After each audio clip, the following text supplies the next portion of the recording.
자비와 긍휼로 저희들을 사랑하여 주시는 하늘에 계신 아버지, 감사합니다. 간밤에 단밤을 주시고 이 새 아침을 주셔서 말씀과 예배로 주님께 모일 수 있는 특권을 주심을 또한 감사합니다. 아멘. 아버지, 저희들을 사랑하셔서 40일간의 새벽 기도회를 마련해 주시고 매일 말씀으로 우리 마음을 새롭게 해주시고 새롭게 다짐할 수 있는 마음 허락하여 주심을 또한 감사합니다. 아버지, 저희들에게 성령으로 같이 하셔서 그 말씀을 믿게 하는 마음을 또 허락하여 주셨으니 감사합니다. 아멘. 이 시간에도 아버지, 장 목사님을 통해서 들려주신 말씀에 무한한 축복을 같이 하셔서 저희들이 아버지의 축복을 받고 또 그 말씀을 이행할 수 있는 실천을 할 수 있도록 주님께서 늘 같이 하셨기를 기도합니다. 아멘. 아버지, 저희들 알고 깨닫는 것을 실천할 수 있는 우리 모두가 될 수 있도록 도와주시옵소서. 아버지께서 말씀에서 누가 주를 알며 누가 가르치겠느냐, 그러나 우리들 마음속에 그리스도의 마음이 있다고 말씀하셨습니다. 그 그리스도의 마음이 우리 생활 속에서 나타날 수 있도록 주님 같이 하시옵기를 간절히 기도합니다. 이 시간에도 주님께서 같이 하실 믿고 주님 뜻대로 기도드리는 걸 믿고 이루어 주시옵기를 주님의 성을 의지하여 간절히 기도드리옵나이다. 아멘.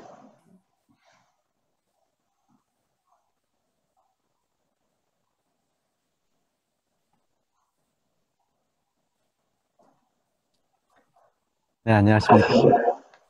오늘도 저희들에게 새로운 하루 주신 하나님께 감사드립니다.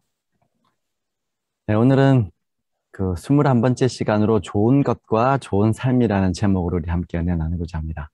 먼저 우리 하나님의 말씀, 함께 데살로니가전서 5장 19절에서 21절에 있는 말씀입니다.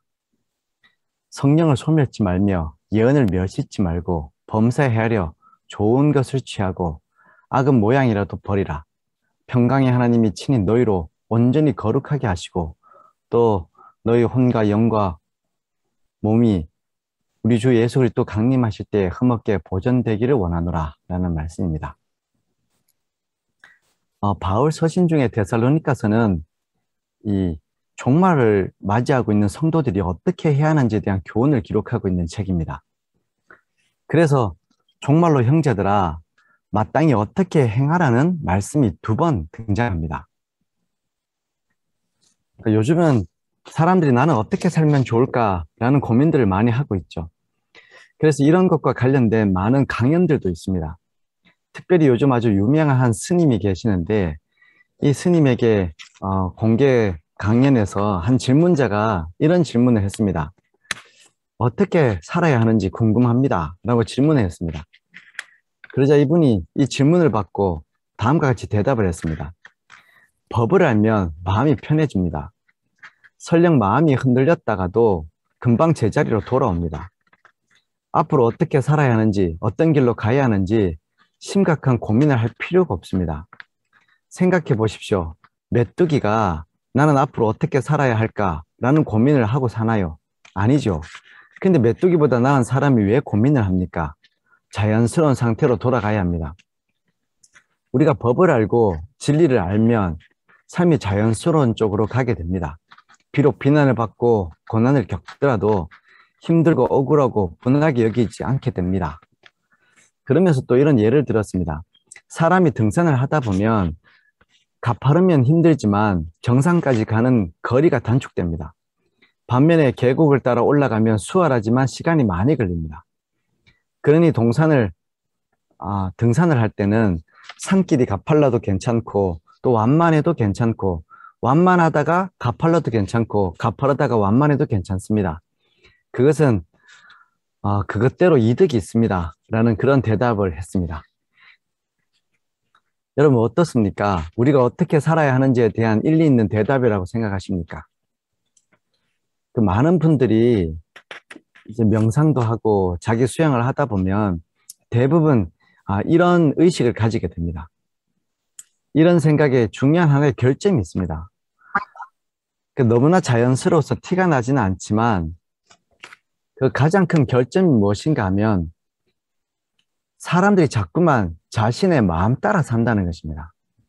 다 마음먹기 나름이기 때문에 이 길이라고 생각하면 이것이 길이 되고 또 저것이 길이라고 생각하면 저것이 길이 된다라는 생각을 갖고 사는 것이죠. 사람마다 다 자기 길이 있고 그렇게 너무 아웅다웅하지 않고 내 마음이 편한 대로 내 마음이 원하는 대로 그냥 자연스럽게 흘러가게 하면 된다. 그래서 그냥 마음 편하게 먹고 지나면 때로는 가파른 길을 가면 그러면 시간이 단축되겠지라고 생각하고 또 완만한 길을 가면 마음이 편하니까 일이 쉬우니까 그것도 괜찮지. 이렇게 마음이 흘러가는 대로 생각하면 살면 된다는 것이죠. 근데 여러분 이것이 갖고 있는 가장 큰 결점은 이미 우리 마음이 자연스럽게 흘러가지 않는 마음이라는 것입니다. 모든 욕심과 업보 같은 인연을 벗어버리고 나면 자연스럽게 흐르는 이 부처님 마음 같은 소리를 듣게 된다라는 것이 이렇게 이야기하는 이유입니다. 그러면 하나도 억울하거나 속상할 일이 없다는 거죠. 마음을 다 비우고 나면 그러면 그때 마음이 흘러가는 대로 그게 법이라는 것입니다. 마음의 법을 따라가면 된다. 이것을 이제 불교용어로 그 무위자적이라고 합니다. 일체 부자연스러운 행위나 인위적인 행위가 없이 무엇에 속박됨이 없이 제 마음 내키는 대로 즐긴다라는 뜻입니다. 여러분 하지만 사도 바울은 저희가 그 마음에 하나님 두기를 싫어하므로 합당치 못한 일들을 하게 하셨다라고 강조하고 있죠. 이미 우리 마음이 이렇게 마음 공부를 통해서 완전히 비워지면 그야말로 부처님 마음 같은 자연스럽게 흘러가서 좋은 것을 선택하게 되는 그런 마음이 아니라는 것입니다. 여러분 이미 우리 마음은 미혹하는 자 사탄이 그 죄의 법 아래로 우리 마음을 사로잡아 가고 있습니다. 그래서 우리가 마음을 잘 닦는다고 해서 뭐 깨끗하게 한다고 해서 스스로 이런 일을 한다고 해서 내 마음대로 따라 산다고 해서 이 무위자적할 수 있는 것은 아니라는 것이죠. 그래서 사도 바울이 오늘 이 본문에 있는 말씀처럼 여러 번 종말을 사는 그리스도인들은 어떻게 살아야 한다라고 권면하고 있는 것입니다. 그 첫 번째가 무엇입니까? 데살로니가전서 5장 19절에 있는 말씀처럼 성령을 소멸치 말라는 것입니다. 여러분 그리스도인들은 마지막 날을 살고 있는 모든 그리스도인들은 성령을 소멸하지 않는 삶을 살아야 합니다. 이것이 그리스도인들이 사는 방법입니다. 여러분 성령은 우리에게 언제나 소원을 두고 감동을 줍니다. 성령의 감동이 있으면 그럼 일을 할 때 열이 나게 되어 있습니다. 활동적인 사람이 되고 성령의 감동 안에서 사람들이 일을 하면 모든 일들이 은혜로운 일이 될 수 있다는 것이죠. 우리가 밥을 먹을 때도 찬밥과 더운 밥이 있습니다. 어떤 밥이 더 맛있습니까? 찬밥과 더운 밥인데 찬밥은 그 녹말이 베타 상태가 된다고 합니다. 근데 밥이 뜨거울 때는 알파 상태가 되어서 사람들이 훨씬 더 맛있다고 느끼는 것이죠. 일을 할 때도 마찬가지입니다. 우리가 감동된다, 그리고 열성이 있다라고 얘기할 때 이 감동이 있고 뜨거움이 있으면 일도 재밌습니다. 열정적으로 하고 정말 뜨거운 마음을 가지면 모든 일들이 다 즐겁죠. 말씀 읽을 때도 열심히 정말 뜨겁게, 그리고 음식을 먹을 때도 그렇고, 그리고 무슨 일을 할 때도 다 마찬가지입니다. 그럼 뜨겁게 하면 그 일에 의미가 있고 보람이 있는 것을 우리가 느끼게 되죠. 사람의 마음에 온도차가 있는 것입니다. 일에도 온도차가 있는 것이죠. 어떻게 하는 것이 자신의 신앙을 더 건강하게 하고 또 내게 맡겨주신 사람들을 하나님의 은혜 안에서 더 사랑하고 또 인도되는 일인지 우리가 느끼고 깨달아야 한다는 것입니다.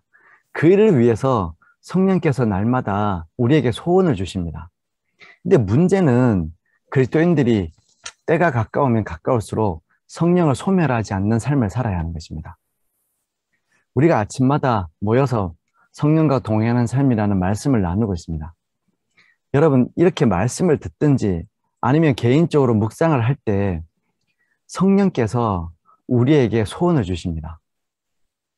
성령께서 하시는 일이 있습니다. 오늘은 내가 이걸 꼭 해야 되겠다. 아니면 내가 오늘은 말씀을 좀 더 읽어야 되겠다. 이런 마음이 든다는 것이죠. 근데 우리가 가만히 우리의 삶을 되돌아보면 그런 성령께서 주시는 세미한 음성처럼 들리는 소원들을 소멸하고 살 때가 많이 있습니다. 에이, 내일 하자. 다음에 하자. 뭐 오늘까지 안 했는데 내일부터 하자. 이렇게 자꾸 성령의 음성을 소멸하는 것이죠. 오늘은 교회 일찍 가서 기도도 하고 뭐 좀 필요한 일을 해야 되겠다라고 아침에 눈을 떴다가도 근데 피곤한데 다음부터 하자. 뭐 늘 안 했는데 내가 갑자기 이렇게 하면 사람들이 놀라지 않을까? 하고 마음에서 드는 성령의 소원들을 자꾸 소멸하고 사는 삶을 살게 된다는 것이죠. 내가 오늘은 저기를 한번 가볼까? 아니면 오늘 결석한 분들에게 전화를 좀 해볼까? 그러다가 잊어버립니다. 그러면 때를 놓쳤는데 지금 이분도 바쁘실 것 같으니까 하지 말자. 뭐 예전에 안 했는데 갑자기 또 전화하시면 놀라지는 않을까? 뭔가 좋은 일들을 하려고 하면 성령께서 우리에게 성도와 교제하게 하고 하나님과 더 가까워지게 하는 많은 요청들을 하십니다. 우리 마음을 강권하십니다. 교훈을 하십니다. 하나님께서 계시를 하신다는 것이죠. 말씀을 통해서도 하시고 인간관계를 통해서도 하시고 때로는 우리의 양심을 통해서도 말씀하시고 역사를 통해서도 하시고 천연계를 통해서도 하시고 이렇게 여러 가지 계시의 통로를 통해서 끊임없이 하나님께서 성령께서 우리에게 말씀하십니다. 근데 자주 우리가 정말 성령께서 요구하시는 일들은 소멸하고 산다는 것이죠. 그리스도인 삶에 있어서 제일 위험한 부분이 이런 부분입니다. 일이 바쁘니까, 몸이 피곤하니까, 아니면 지금 내가 꼭 해야 되는 일이 있으니까, 아니면 급하게 해야 되는 일이 있으니까, 때로는 근심이나 걱정 때문에 하나님이 주시는 선한 일들에 동참하지 못하게 할 때가 있죠. 그러면 성령을 소멸하게 되는 것입니다. 마치 성령은 달란트와 같습니다. 활용하지 않으면 줄어들게 되어 있습니다. 근데 활용하면 늘어납니다. 성령의 음성을 내가 실천하기 시작하면, 바로 실천하기 시작하면, 그러면 더 많아지는 것이 성령께서 주시는 소원입니다. 그래서 성령을 소멸하지 않는 믿음의 삶을 사는 것이 이것이 정말 마지막 때 그리스도인들에게 꼭 필요한 일이라는 것이죠. 그리고 두 번째 권면하고 있는 이야기는 예언을 멸시치 말라는 것입니다. 여러분, 우리는 하나님께서 일러주신 미래가 있는 사람들이죠. 우리는 어디로 가야 할지 모르는 향박 없이 달리는 인생들이 아니라 분명한 표대를 향하여 나아가는 사람들입니다. 그래서 우리는 재림을 기다리는 성도들입니다. 이 창조주 하나님, 또 구원의 하나님께서 다시 재림하실 것을 믿고 전하며 준비하는 사람들입니다. 여러분들의 믿음의 목적이 무엇입니까? 믿음의 삶은 무엇을 향해서 나가고 계십니까? 주님께서 재림하십니다. 하나님께서 마련하신 구원이 선명하게 성경에서 예언되어 있습니다. 우리가 그 표대를 향해서 나아가는 사람들이죠. 당장 내 삶에 변화가 없는 듯해도 무시하고 졸고 있을 수 있지만 우리는 지혜로운 처녀들처럼 등잔에 여분의 기름을 준비하며 살아야 합니다. 등잔에 준비한 여분의 기름이 무엇입니까? 성령과 동행하고 성령을 준비하는 것이죠. 성령의 은혜가 있어야 합니다. 여러분, 우리가 성령과 동행하는 삶의 목적이 있습니다. 성령과 동행하는 삶의 목적은 내가 오늘 삶을 편하게 살고 좀 여유롭게 사는 것이 목적이 아니라 신랑이 오심을 준비하는, 재림을 준비하기 위해서 등잔에 기름을 채우는 것이죠. 성령과 동행하는 삶의 목적이 바로 그것입니다. 주님 오심을 준비하는 것입니다. 여러분, 우리가 성령 충만해서 하나님의 약속을 바라보고 사는 사람들입니다. 성령께서 우리에게 계획하신 것, 우리의 구원과 우리의 회복을 이미 우리에게 말씀하고 계십니다. 그래서 7교회 보내는 권면에 보면 모든 시대마다 반복되는 것이 있습니다. 귀 있는 자는 성령이 교회들에게 하시는 말씀을 들을지어다. 여러분, 성령께서 모든 교회들, 모든 상황 속에 있는 성도들에게 여전히 말씀하고 계시죠. 그 말씀은 주님께서 오신다는 것입니다. 예언을 멸시치 말라는 것이죠. 그리스도인들은 여러분 참된 것을 바라보고 사는 성도가 되어야 합니다. 우리는 재림을 준비해야 하는 중요한 시절을 보내고 있습니다. 다른 것은 몰라도 또 내 집을 장만하는 것보다 중요하고 재산을 모으는 일보다 중요한 것이 나와 내 사랑하는 가족들과 내가 아끼는 사람들이 재림을 준비하게 하는 것입니다. 여러분, 하나님의 오심을 바라보고 사는 것입니다. 이게 믿음 생활입니다, 여러분. 우리의 회복을 바라보고 하나님께서 역사하셔서 모든 망가지고 무너진 것들을 회복시키는 그 날을 바라보고 사는 사람들입니다.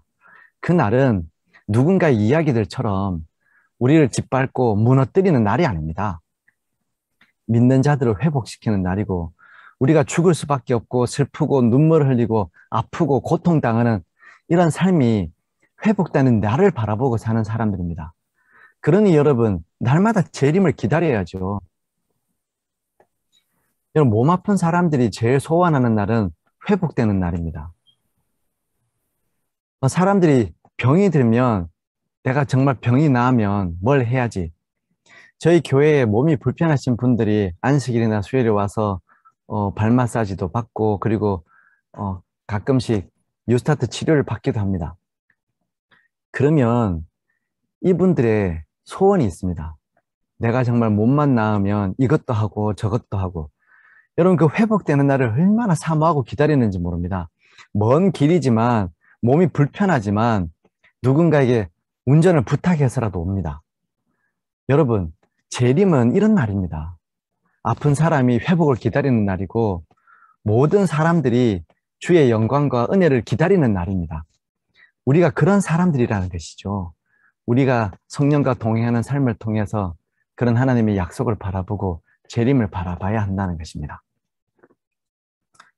그리고 세 번째는 범사에 헤아려 좋은 것을 취하라는 것입니다.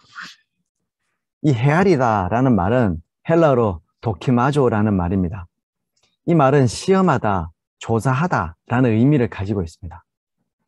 우리가 물건을 살 때, 옷을 살 때도 이 박음질이 제대로 되어 있는지, 천은 좋은 것인지 시험해보고 조사해보는 것처럼 그렇게 헤아리라는 것입니다. 그리고 좋은 것이라는 말은 헬라어로 칼로스인데 이 말은 세 가지 측면의 의미가 있습니다. 조직상으로는 건강한, 적합한, 유용한, 쓸모있는 이라는 의미를 가지고 있고 미학적으로는 아름다움, 마음에 드는, 또 사랑스러운 이라는 뜻을 가지고 있습니다. 그리고 사람의 내적인 성질을 이야기할 때에도 이 칼로스라는 단어는 도덕적으로 선한 이란 의미를 갖고 있습니다. 여러분, 그리스도인들은 어떻게 하라는 것입니까? 건강한지, 적합한지, 유용한지, 쓸모있는지, 아름다운지, 사랑스러운지 이것이 정말 선한 일인지를 시험해보고 조사해보라는 것이죠. 그래서 그것을 선택하라는 것입니다. 그리스도인들은 그냥 하는 것이 아닙니다. 여러분, 그리스도인들의 삶은 그냥 사는 삶이 아니라는 것입니다. 밥을 하나 먹어도, 음식을 하나 먹어도 이렇게 하라는 것이죠. 그 첫 단계가 시험하고 조사하는 것입니다. 내가 기도를 해야 할 것인지 아니면 그냥 일을 해야 할 것인지 정말 신중하게 시험해보고 조사해봐야 합니다. 헤아려봐야 됩니다. 어떤 음식을 먹어야 할지, 어떤 옷을 입어야 할지, 어떤 행동을 해야 할지. 학생들은 안식일이 되면 무엇을 해야 할지, 하지 말아야 할지 이것을 시험해보고 조사하는 삶을 살아야 한다는 것이죠. 이것이 성령과 동행하는 삶의 구체적인 모습입니다. 그냥 되지 않는다는 것입니다. 요즘 제가 교회를 가보면 아이들이 안식일에 수년째 교회로 오고 있습니다. 근데 자신이 왜 안식일을 지켜야 하는지 모르는 아이들이 너무나 많이 있습니다. 나는 왜 신앙하는지를 헤아려 보지 않는다는 것이죠. 조사해보고 시험해보지 않습니다. 나는 왜 헌금을 드려야 하는지, 나는 왜 봉사를 해야 하는지 정말 면밀히 헤아리지 않는다는 것이죠. 먼저 필요한 것은 헤아려 보는 것입니다. 하나님의 뜻이 무엇인지 분별하는 삶을 살아야 한다는 것이죠. 이 도키마조와 칼로스를 해야 한다는 것입니다. 그리고 이 마르다의 이야기를 읽어보면 더 좋은 것을 선택하는 것이 무엇인지를 예수님께서 말씀하고 계십니다. 예수님께서 우리에게 더 좋은 것이 무엇인지 늘 말씀해 주십니다. 자신의 딸을 괴롭히던 그 아이들을 만나기 위해서 그 아이의 학교에 찾아간 아버지가 있었습니다. 그 아이를 계속 왕따시키고 괴롭히는 아이를 찾아가서 그 아버지가 만나기 전까지 고민을 했습니다. 어떻게 할까? 얘네들을 혼찌금을 내줄까? 아니면 다시는 못하게 학교에 끌고 가서 그 교장 선생님 앞에서 징계를 내게 해줄까? 이런 여러 가지 생각을 하다가 그 아이들을 만났습니다. 그리고는 자기 딸아이를 소개하고 아버지라고 소개하고 그 너희들이 친구라고 하니까 가서 맛있는 거 먹자고 해서 짜장면을 사주었습니다. 그리고는 뭐 별다른 말 없이 그냥 우리 딸하고 친하게 지내라. 너희들 같은 아이들이 있어서 참 우리 애가 행복해야 할 것 같다. 라는 이야기를 하고 떠났다고 합니다. 그 이후부터 아이가 더 이상 괴롭힘을 받지 않는다라는 이야기를 하는 소개를 했습니다. 사람들은 이런 간단한 일을 선택할 때도 더 좋은 방법을 선택하는 일이 우리에게 필요하죠. 그 미국 조사에 의하면 자동차를 타고 낯선 곳을 여행하는 사람들 대상으로 조사해 봤더니 운전했던 사람은 조수석에 앉아서 따라가는 사람보다 4.7%나 더 많은 것을 숙지하고 있다는 것을 알게 되었습니다. 그러면서 이제 이야기하기를 사람은 수동적인 인생보다는 주도적인 인생을 살 때 그때 더 많은 것을 습득하게 된다는 것이죠. 여러분, 길을 갈 때 길을 아는 사람에게 묻지 말고 길을 찾는 사람에게 물어보라는 말이 있습니다. 길을 갔던 사람에게 물어보면 자신이 갔던 길, 늘 그 길만 가르쳐 주는데 길을 찾는 사람에게 물어보면 그 사람이 가지고 있는 가장 좋은 장점 안에서 도전해서 가장 좋은 길을 찾는 법을 알려준다는 것입니다. 여러분, 주도적인 삶을 사는 건 중요하죠. 믿음 생활이란 이렇게 면밀히 따져보고 실험해보고 좋은 것을 선택하는 주도적인 삶을 사는 것이 믿음 생활입니다. 믿음 생활은 그냥 되는 대로 하는 것이 믿음 생활이 아니라는 것이죠. 그럼 성령과 동행하는 삶은 어떻게 살아야 할까요? 조사해보고 면밀히 실험해보고 헤아려보고 하는 것이 성령과 동행하는 삶을 사는 방법입니다. 그리고 두 번째 강조된 것이 무엇입니까? 좋은 것을 선택하는 것이죠. 모두에게는 좋은 것과 나쁜 것이 있습니다. 사람들이 야곱 하면 무슨 생각이 들까요? 야곱은 좋은 사람입니까? 나쁜 사람입니까? 야곱 하면 대부분 사람들이 가지는 생각은 사기꾼, 아니면 잘 속이는 사람, 약삭 빠른 사람이라는 나쁜 이미지만 생각합니다. 근데 성경을 보면 히브리서 11장에서 믿음으로 축복받은 사람, 또 경배하는 사람으로 야곱을 소개합니다. 그럼 사람들이 좋은 것을 바라볼 수 있어야 합니다. 성경은 우리의 가장 좋은 모습으로 우리를 봐줍니다. 그럼 성경은 좋은 일을 바라보고 좋은 면을 바라보지 않는 사람입니다. 그리스도께서 바라보는 것을 보는 사람이고 썩어져 없어질 것을 보는 것이 아니라 영원한 것을 바라보고 사는 사람들이 되게 하는 것입니다. 여러분, 홍수가 나서 모든 것이 떠내려감을 바라보고 있던 이 거지 아버지와 아들이 있었습니다. 그러면서 대화를 나누었습니다. 아들이 아버지에게 얘기했습니다. 아버지, 우리는 참 행복한 사람이네요. 잃어버릴 것이 없잖아요. 라고 이렇게 아들이 아버지에게 얘기했습니다. 그러자 그런 거지 아버지가 그 아들에게 이렇게 얘기했습니다. 이게 다 아버지 잘 둔 덕이다. 라고 얘기했습니다. 참 우스개 이야기죠. 또 이와 비슷한 이야기가 있는데 어떤 부자가 아주 고급 자동차를 세차하고 있었습니다. 지나가던 소년이 차를 보고 이 아저씨에게 와서 아저씨 이 자동차 어디서 사셨어요? 하고 물었습니다. 그러자 차주가 아주 흐뭇한 미소를 지으면서 자신에게 아주 부유한 형이 있는데 그 형이 이 차를 자신에게 생일 선물로 사주었단다 라고 자랑하듯이 이야기했습니다. 이 이야기를 들은 소년이 너무 부러워하는 표정을 갖고 있었습니다. 그러면서 이렇게 대답을 했습니다. 아저씨, 저도 그런 형이 되었으면 좋겠어요. 이 차주는 이 소년이 하는 대답을 듣고 깜짝 놀랐습니다. 처음 기대할 때는 이 소년이 말을 열었을 때 나도 그런 형이 있었으면 좋겠어요 라고 대답할 줄 알았는데 근데 반면에 이 소년은 나도 그런 형이 되었으면 좋겠어요 라고 대답하는 것이었던 것이죠. 여러분들은 살면서 어떤 면을 보고 어떤 자리를 부러워하십니까?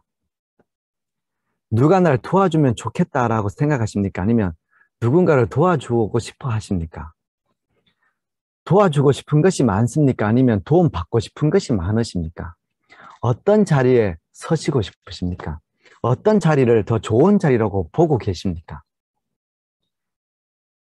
그리스도인들은 예수님처럼 누군가의 손을 잡아주는 것을 더 좋은 일이라고 생각할 수 있는 사람들입니다. 이것이 정말로 그리스도인들이 해야 하는 마땅한 선택이라는 것이죠. 이러한 일들을 어떻게 가능할 수 있습니까? 우리가 지난 시간에 성령을 멸시치 않으면 우리의 의지를 취하셔서 신적인 의지와 연합시켜 주신다고 했습니다. 그래서 때로는 우리의 삶에 악한 감정이 생길 수도 있고 생각이 들 수도 있지만 의지를 지켜서 의지를 하나님께 드려서 이것이 그 자리에 머물지 않게 하는 것이죠. 좋은 생각, 더 좋은 자리를 바라볼 수 있게 하는 것입니다. 하나님과 의지가 합해져서 하나님이 보는 자리를 보고 좋다라고 생각할 수 있게 하는 것이죠. 그분처럼 심장이 뛰는 사람이 되는 것입니다. 여러분, 우리는 이런 삶을 조사해보고 실험해보고 더 좋은 것을 선택하는 삶을 살아야 합니다. 이게 믿음의 삶입니다. 마지막 때가 가까우면 가까울수록 성도는 이렇게 좋은 것을 선택하고 사는 사람이 되어야 합니다. 여러분, 자녀들을 우리가 교육해보면 자녀들이 다 떠난 이후에 개인적인 삶을 살 때 여러분 뭘 선택하면 좋으시겠습니까? 우리 자녀들이 정말 믿음을 잘 헤아려 보고 좋은 것을 선택하는 자녀가 되기를 바라고 계시지 않으십니까? 우리 하나님께서 오늘 우리의 삶이 헤아려 보고 좋은 것을 선택하는 삶이 되기를 원하고 계십니다. 그러면서 또 네 번째로 우리에게 권면하시기는 악은 그 모양이라도 버리라고 했습니다. 시편 1편을 보시면 복 있는 사람은 악인의 꾀를 쫓지 않는다고 했습니다. 근데 악인의 꾀라고 할 때 이 꾀라는 단어가 에차라는 히브리어 단어인데 악인의 도모, 생각, 고안, 방책, 계획, 목적을 의미하는 말입니다. 그러니까 악한 생각을 하지 말고 고안도 하지 말고 계략도 세우지 말고 그런 악한 목적도 가지고 있지 말라는 것이죠. 누군가가 넘어져서 내가 그 자리에 좀 갔으면 좋겠다. 저 사람이 빨리 없어져서 내가 그것을 차지하면 좋겠다. 이런 목적도 가지지 말라는 것입니다. 여러분, 우리가 이스라엘 역사를 살펴보면 이스라엘의 선한 왕들과 악한 왕들이 있습니다.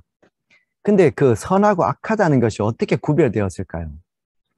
악한 왕들을 보면 외교적으로 능한 왕들이었습니다. 그들은 나라를 안정시키기 위해서 주변에 있는 사람들과 외교를 잘했습니다.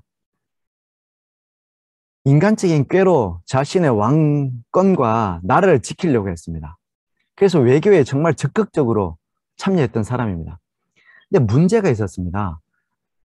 그들이 가지고 있던 한 가지의 문제가 무엇인가 하면 외교를 통해서 자신의 삶을 지키지만 대신에 하나님을 포기하는 것입니다. 정략 결혼을 통해서 이방 여인들과 결혼하고 우상 숭배하는 우상들을 가지고 들어오는 일을 그냥 무마시켰습니다.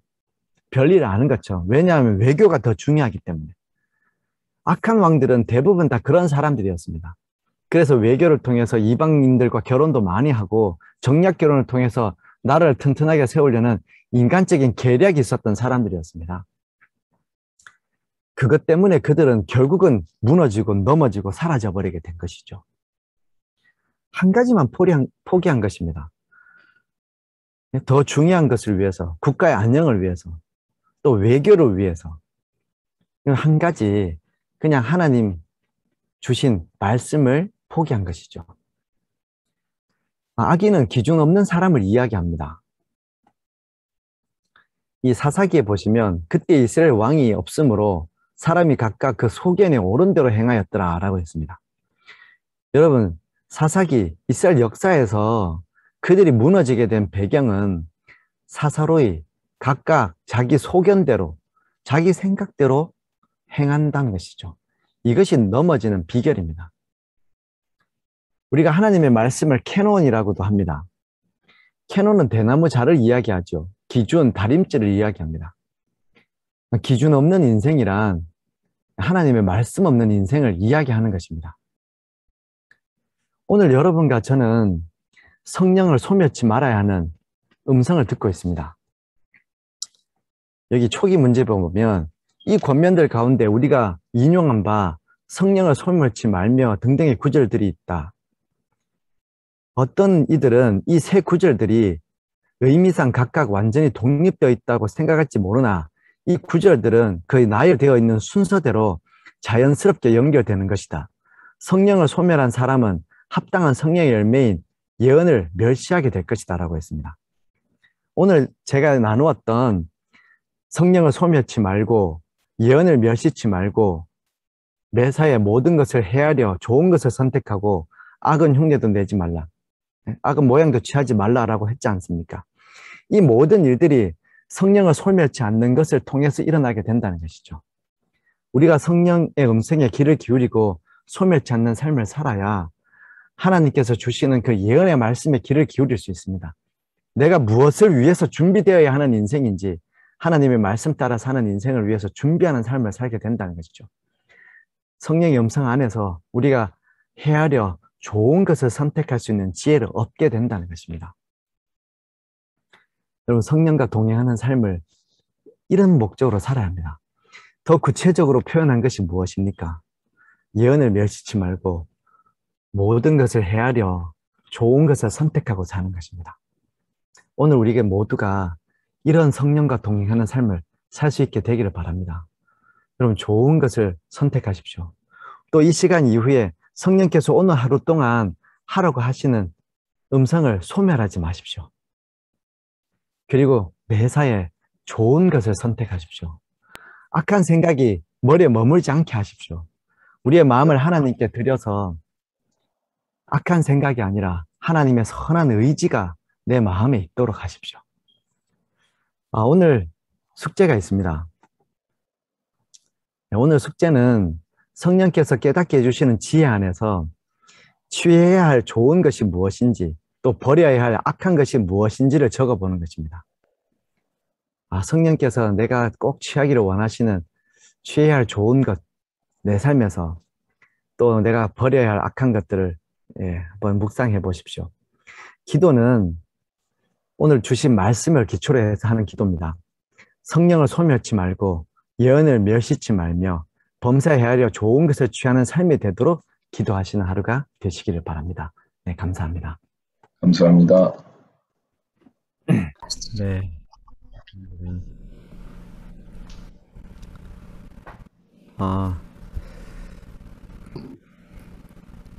네, 오늘은 제가 오혁은 장로님과 또 우리 신일순 오늘 들어왔다 나가신 것 같은데요. 우리 신일순 우리 두 분 성도님 위해서 함께 기도드리도록 하겠습니다. 사랑하는 우리 주님, 우리 하나님께서 오늘 여전히 우리에게 성령을 선물로 주셔서 감사합니다.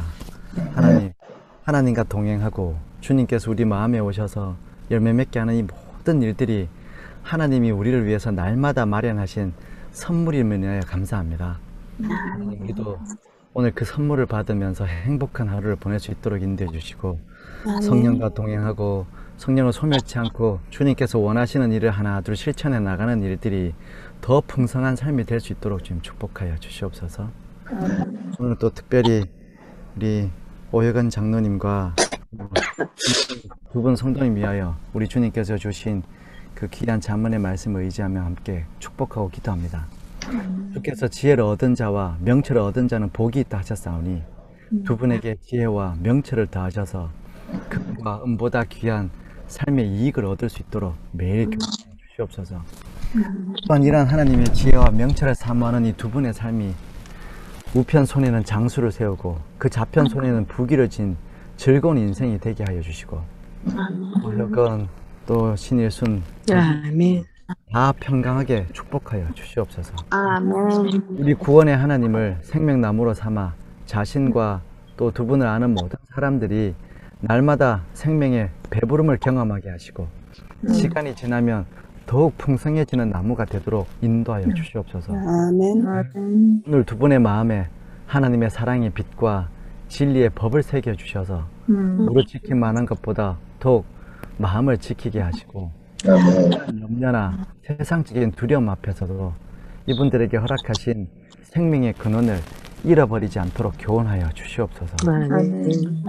오혜건, 신일순 우리 두 분이 매일 주를 사랑하는 삶으로 하나님의 사랑을 입으며 주를 간절히 찾는 자들로 언제나 주를 만나는 귀한 삶을 살도록 축복하여 주시옵소서.